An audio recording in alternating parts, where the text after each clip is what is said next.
الله معكم أحبائي. آخر تطورات الحرب بين روسيا وأوكرانيا حتى مساء 10 من يوليو، الجيش الروسي يواصل التقدم في جبهات كوستانتينيفكا وفي جبهات أخرى مختلفة من اتجاهات كراماتورسك وبعضها. أما الوحدات الأوكرانية تواصل الضغط في جبهة شمال دونيتسك واتجاهات أخرى أيضا. فما الذي حصل؟ تابعوا التفاصيل حتى النهاية كي لا تفوتوا أي معلومة. ولنبدأ مباشرة من عملية تقدم الجيش الروسي داخل مدينة كوستانتينيفكا.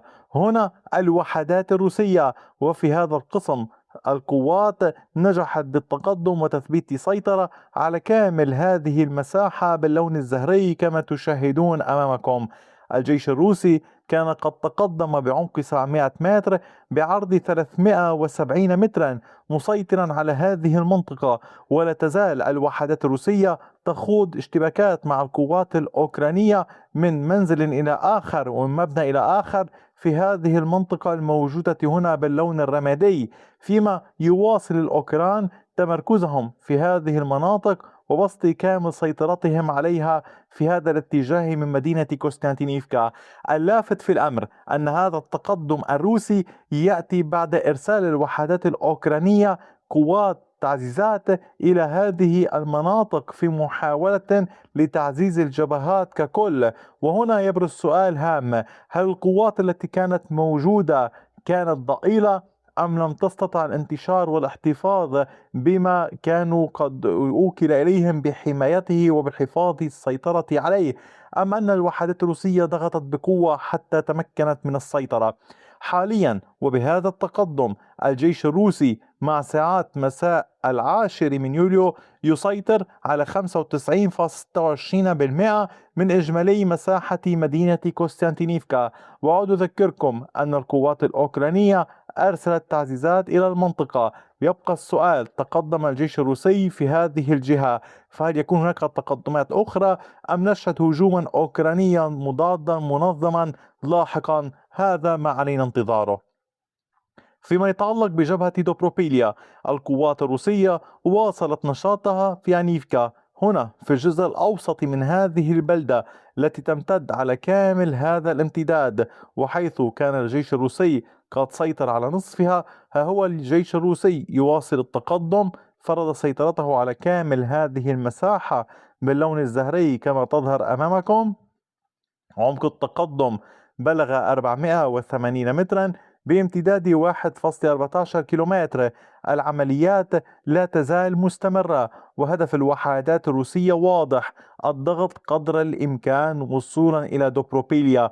ولكن هذا ليس الهدف الوحيد، هناك هدف آخر تحدثت عنه سابقا، وهو ربط مناطق السيطرة هذه ببعضها البعض للحصول على طرق وخطوط إمداد أقوى تمتد من مدينة كوستانتينيفكا. يعني الجيش الروسي يحاول العمل في هذه الجهة طبعا للوصول إلى درشكيفكا، ومن هذه الجهة الوصول درشكيفكا وربط كامل هذه المنطقة ببعضها البعض، ما يساعد الجيش الروسي في تأمين المناطق وخوض معركة أقوى من منطلق أقوى من قاعدة إمداد. فخطوط الإمداد هي شريان حياة، وبالتالي اليوم نجد تركيزا كبيرا من كلا الطرفين على استهداف أي نوع من الإمدادات، ذخيرة، وقود وغيره.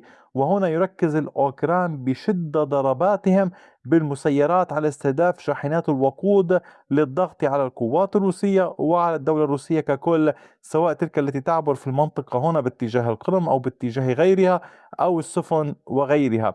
أما على صعيد العمليات في اتجاهات أخرى، فأيضا في اتجاه المنطقة الموجودة هنا نحو كراماتورسك، حيث يبعد الجيش الروسي نحو 7 كيلومترات وربع، فرضت القوات الروسية سيطرتها على كامل هذه المساحة شمال شرق مالينيفكا.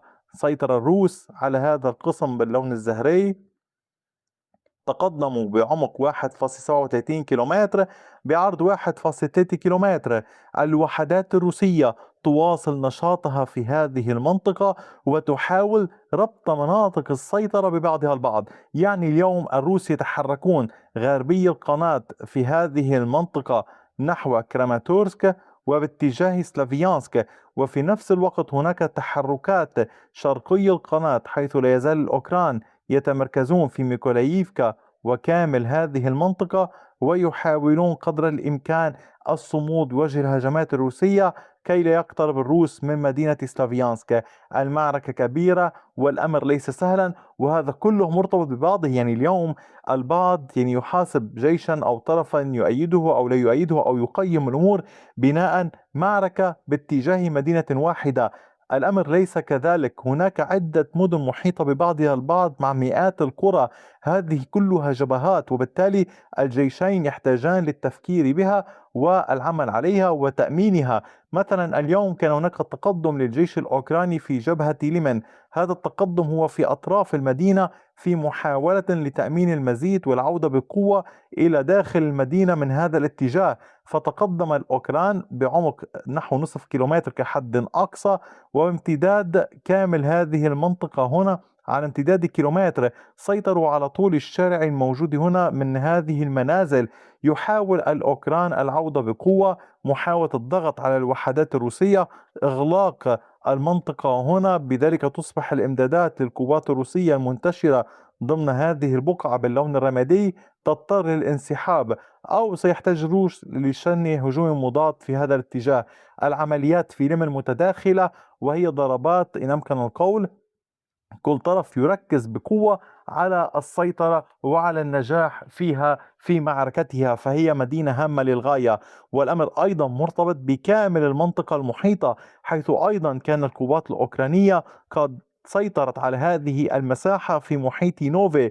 كان التقدم بعمق الكيلومتر وربع وبعرض 1.15 كيلومتر. القوات الأوكرانية استطاعت التقدم والسيطرة في كامل هذا القطاع في هذا الاتجاه، فيما نجحت بتوسيع مساحة المنطقة الرمادية هنا. حيث كانت هذه المساحة تحت السيطرة الروسية، ضغط الأوكران بقوة من محيط ليبوفي وأصبحت منطقة رمادية، وبالتالي يزداد الضغط بشكل كبير على القوات الروسية الموجودة في نوفي وفي زيلينا دولينا. واليوم نحن أمام معركة مفتوحة بين الطرفين. إضافة لكل ذلك الضربات مستمرة باتجاه داخل الأراضي الروسية، فكان هناك ضربات على بعد 190 كيلومترا باتجاه إحدى محطات الشحن في مدينة تاغانروغ على بعد 190 كيلومترا كما قلت لكم. أيضا ضربتين أخرتين على بعد نحو 235 كيلومترا، محطة لتخزين النفط وأحد المصانع في هذا الاتجاه.